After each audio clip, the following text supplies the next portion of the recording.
Gervonta Davis just posted that he would beat the brakes off of you if you guys fight. Yeah, I mean, I'll be down.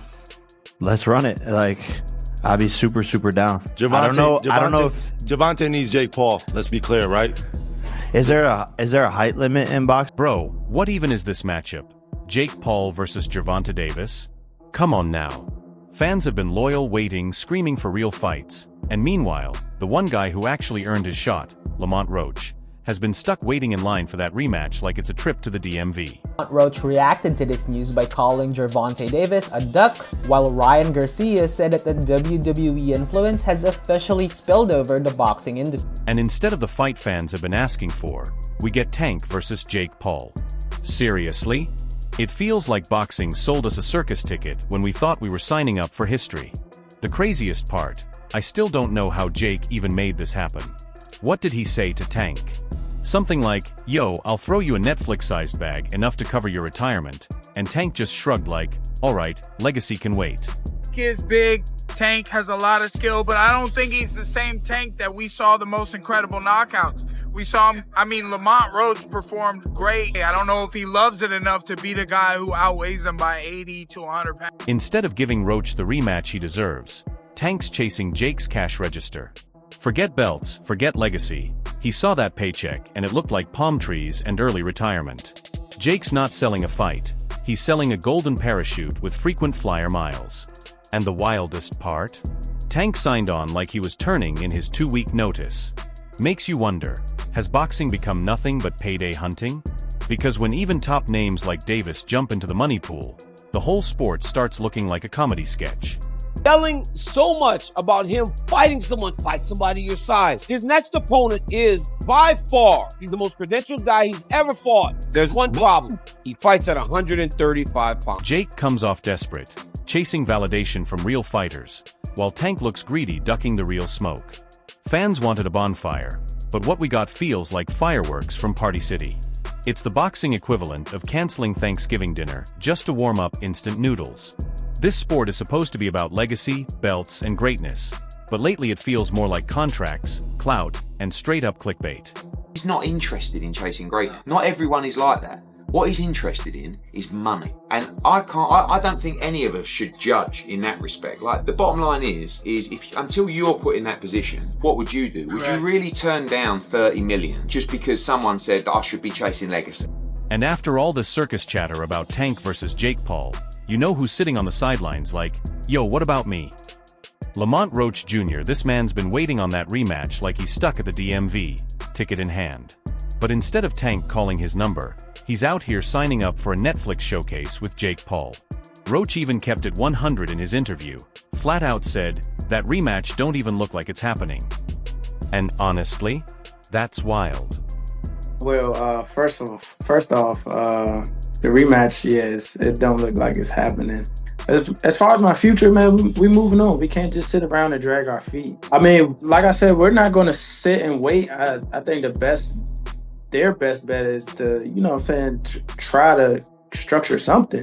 Imagine taking a world champ to the brink, the whole boxing community demanding a rematch, and instead, the response you get is Tank signing up for a YouTube highlight show.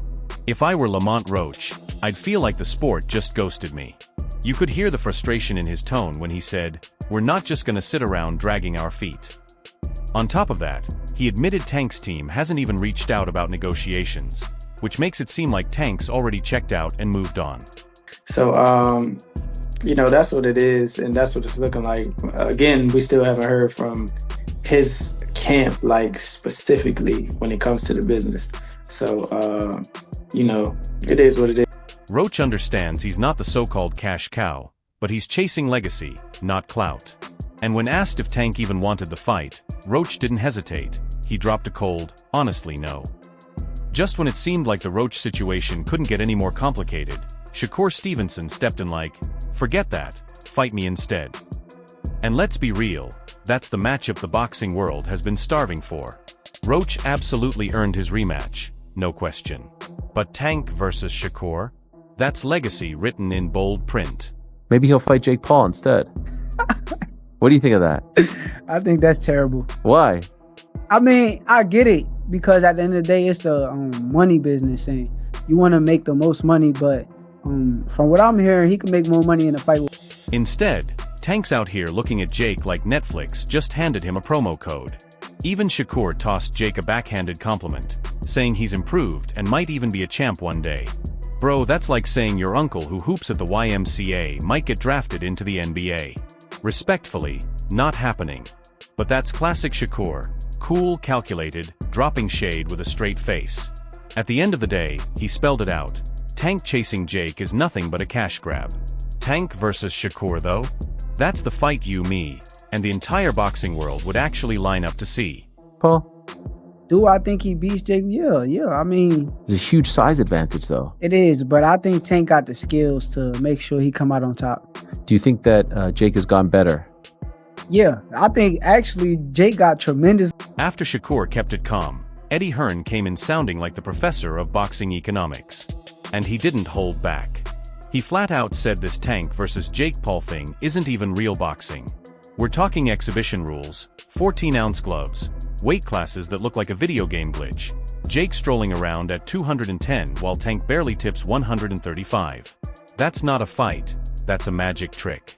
Eddie even admitted he can't stand these circus-style matchups. Gervonta Davis and you're being offered 20, 30, 40 million, whatever the number is, and you're getting 7 or 8 to fight Lamont Roach in a 50-50, what are you going to do?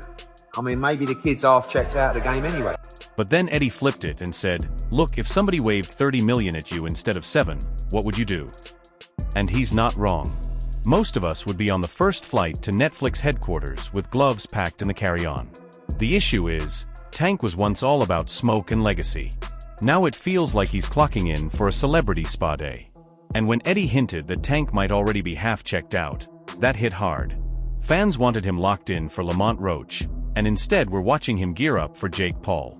These exhibitions, I hate these 14-ounce gloves. I don't know what it's going to be, but like, you know, you've got Jake who's a 210, 220 pounder fighting a 135 pounder.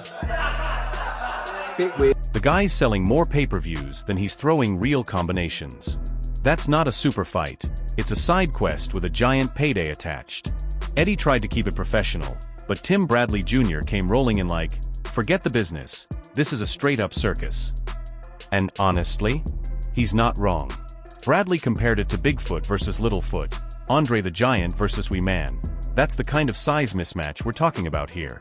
You know it's wild when a Hall of Famer is calling it Circus Olay before the first punch even lands. It's gonna look weird, man. This is gonna be super duper weird looking at freaking Gervonta Davis and having Jake Paul coming in there 40 pounds, 50 pounds heavier than him. Man, this don't make no sense. Bradley lit Jake up for weighing over 200 pounds while chasing a guy who fights at 135, and then he turned the heat on Tank too, saying this is nothing but a late career money grab. He even blasted PBC, claiming they lost Canelo and now Jake Paul's the new savior. That's not a fight announcement, that's a Shark Tank pitch.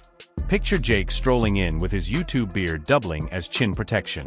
Like Bradley joked, it's almost like Jake's out here selling beard insurance with every hook he throws.